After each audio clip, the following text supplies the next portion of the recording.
who is like Maharaj or someone who is elevated Acharya, or if they are doing, then our mind says they are quite elevated. They live that kind of life, so they can do it, but I can't do it. Or in the personal life itself, if someone is more dedicated or more sincere, if they are doing, then also our mind says that no, no, they are very sincere. That's why they can do it, but I'm not that sincere, so I can't do it. So I mean, it just finds out the ways that no, you can't do it. So the thing is not for you. So I mean, the one who are doing, they are at a different level, but you can't do it. So the mind probably plays this trick all the time, and we fall for it. So that was something probably I realized that we have to feed something else to the mind. And the second thing is like when he was starting that, he was saying that uh, uh, all the guru brothers and sisters and all, they have the similar thing. So I really realized association with the peers, because the it's very easy to negate for someone elders or seniors or who are more experienced or really much ahead of us. But then if someone who is similar to us, peer to us, then the mind doesn't get any other option to negate other than envy. So if we can control the envy little bit, then seeing the peers probably will not give any option to mind. That's what I was thinking, Prabhu. Hare Krishna. Fantastic. Thank you. Thank you so much, Mataji. Thank you. Very, very well thoughtful and very nicely introspected. Thank you. Sharbari Mataji. Hare Krishna, Prabhu. I mean, three important things Prabhu asked us to focus on. I liked the mood point where he said the mood should be helpless and hopeful. So that was a mood which I liked. So just wanted to share that. Thank you, Prabhu. Hare Krishna. Thank you. Nagamaleshwar Prabhu, you have any inspiration, not a summary, but an inspiration that you liked from this? Yeah.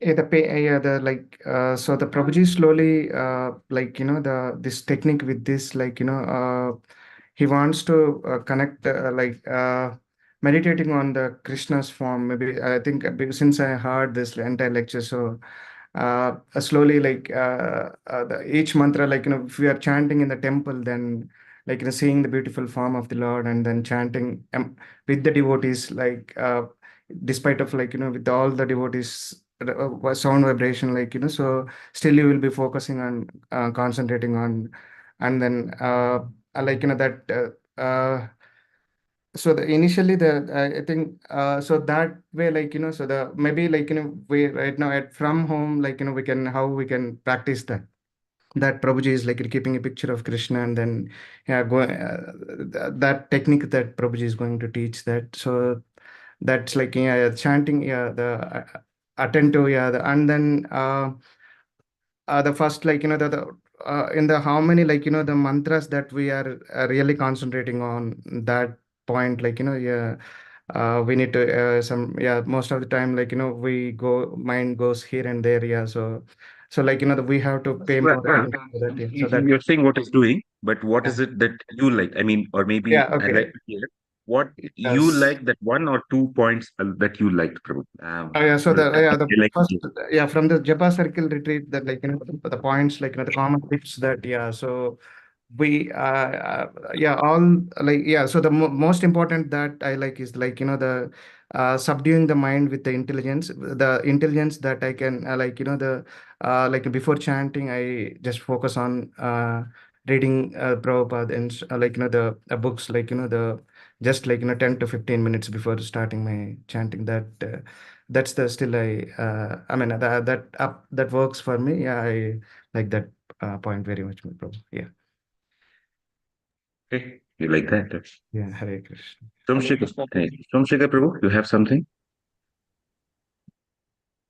Hare Krishna Prabhu. Yes, Prabhu.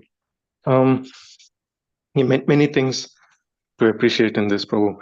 But sometimes too much of advice on, I mean, this is how I thought. Sometimes too much of advice on what to do, how to chant might just also clutter the mind. I still go by what you said long time back, Prabhu. That is to not treat chanting as a marathon, but rather take it one at a time. Try to focus on one mantra at a time, and that will help. And secondly, of course, the mood. Just with humility and like a child crying to the mother. So I still try to follow those principles, Prabhu. Thank you. Thank you, Prabhu. I just Hare want to. Yes, one Prabhu, thought. please. Sorry, Prabhu. Yeah, actually, I like one point that detachment from previous, like till now we maybe yeah, missing something, but now onwards we have to concentrate. Otherwise, okay, this round, however, it's gone. So next round I will try best, something like this. So generally, I have this kind of tendency sometimes. So yesterday, I understood that. So we can start focusing on now on, like, so we should not worry about the previous past or something. Yes, true. Thank you, Eric. Thank you. Thank you, Prabhu. Who else is there? Anybody else would like to say? Guru Prabhu? Yes, Prabhu. I think Yes. after hearing this lecture, I like that point, like start hearing that first Hare. So once you hear it, like there is a more possibility like we will hear the complete mantra. So I started implementing it. So today, while I was chanting, like I can see that, like, so there's one thing which is helping me. So this is one out of that many Prabhu has suggested. I tried with this Prabhu. So it's really good, and it is one of the helping thing for me to improve or hear the full mantra. Okay. Thank you. And I don't know whether Sulochana Mataji, you're busy or you're there.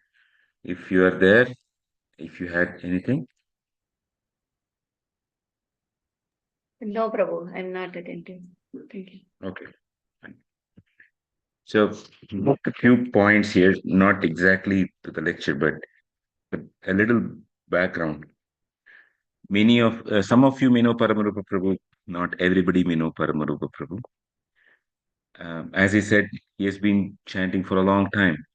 He's a Bengali, but he was brought up in Pune. I mean, his father used to move here and there, and for a good portion of his life, he settled in Pune, and he got in touch with devotees there. So very early, at the age of 10, he started chanting. Um, and which means that such devotees have had enough devotional credits from previous births that they started at such a young age. And the thing that I mean, like he does have a PhD. He is a director in MathWorks. It's a very big firm which does scientific simulation software. Expert programmer. He has two daughters. He's homeschooling one of them, and the other is going to the school. His wife is also, I think, a teacher somewhere in US. Both of them stay in the US, and they have a very hectic life. Two daughters, both the parents going for jobs, etc. Very hectic life, and yet he doesn't fail to wake up early in the morning and chant, because he knows after that he has to rush to office, he has to take care of his daughter. And after doing this for years and years and years, where there are uh, commitments throughout the day, and yet the body needs rest, etc., finally he figured out he needs something to be done to chant well, and he's sharing his experience. And something that I liked about was when he started this session yesterday, Nagamalesha Prabhu summarized the common tips from Japa retreat, which Paramarupa Prabhu wrote. He wrote a few points. Nagamalesha Prabhu summarized it again, or rather, he told everything again because he liked it, and it helps many people to hear it again. But one thing, that if you all might have noticed here is he began his lecture saying, "You all are equal to me or better than me." I mean, not like equal to me. He says, "You all are veteran japa practitioners, and I don't need to say anything to you, but I have been given this service, and so I'm speaking." And out of his humility, what he did is that he felt, "What can I offer to such folks here?" So he felt that rather than me focusing on my realizations alone, etc., he said, "Okay, I'll give a list. This is all that some of you might have already heard from elsewhere." And so there's a huge bunch of things. I mean, like a huge list, almost 1, 2, 3, 4, 5, 6, 7, 8, 9, like nine items were given in the list. And giving those 9 items was saying, "You know this as good as me." So that was his humility actually coming into picture. In other words, he was telling that to come to actually do japa, one has to be humble. And it is not just doing the japa, but even in giving the class, his humility was coming out. That I don't know much, you also know this, and I'm just trying to put it in the front of your mind again. And you very well know in which lecture you heard all these points here. You can have your appreciation and gratitude for that person who taught you this. I'm just like a copy paste person here. That's the humility part that I in him that I liked here. Second, for this humility to come, there's one more aspect that is required. He did mention that this introspection of how he can improve his chanting came after he visited Vrindavan. And there were also, I mean, like going to a holy place helps, but he also mentioned that it is by service to great devotees that one actually gets such inspirations. Quite often we think that I will read this and I will get something, or I'm going to follow a few steps and do it. And Somshekar Prabhu pointed out correctly, sometimes it clutters the mind. Too many things. How do we appreciate Krishna? There are so many things to appreciate about Krishna. There are so many things to learn. The devotional scriptures are vast. I have to read it and become perfect in it, and I have to know everything. The problem is we are approaching devotional service too from the platform of trying to conquer. Whereas the Bhagavatam's method is when one has sufficiently served the saintly personalities, then when one reads the Shastras, when one hears it, it goes deeper inside one's heart. Shushrushayo Shraddhadhanasya. By appropriate service with faith to Mahat, the great personalities. And he has been serving his, and he, I mean, Paramarupa Prabhu, has been serving his spiritual master, his devotees in the local congregation, all of them, not for 1 day or 2 days, but almost past 20 years or so. So behind his realizations are the 20 years of service. And that's what makes a difference between lip deep realizations and heart deep realizations. That's service. So we are getting the benefit from somebody who does so immense service. I mean, he used to conduct programs in the university, he used to conduct programs in the temple, he used to host a spiritual master in all these places and try to plan it out for the programs for a spiritual master. He also used to think how I can get college preaching because my spiritual master likes college preaching. So let me do college preaching. All of these. And he himself is a devotee who's guiding several other devotees. And as part of that guidance for several devotees, he knew that I have to improve myself if I have to be of service to them. So that was a greater impetus for him to dive deeper into his devotional service. He used to be very um, forthcoming in his communication to his guides and spiritual masters, saying, "This is where I am, this is what I'm doing. I think I'm doing this right, I'm doing this wrong. You please tell me." All of that has come to this stage for him to come and present here. So that's one point I wanted to bring. And that's why, and because of all of this, whenever one takes up service, the first thing that hits one is I'm really not qualified. The service is too big. I can't do it.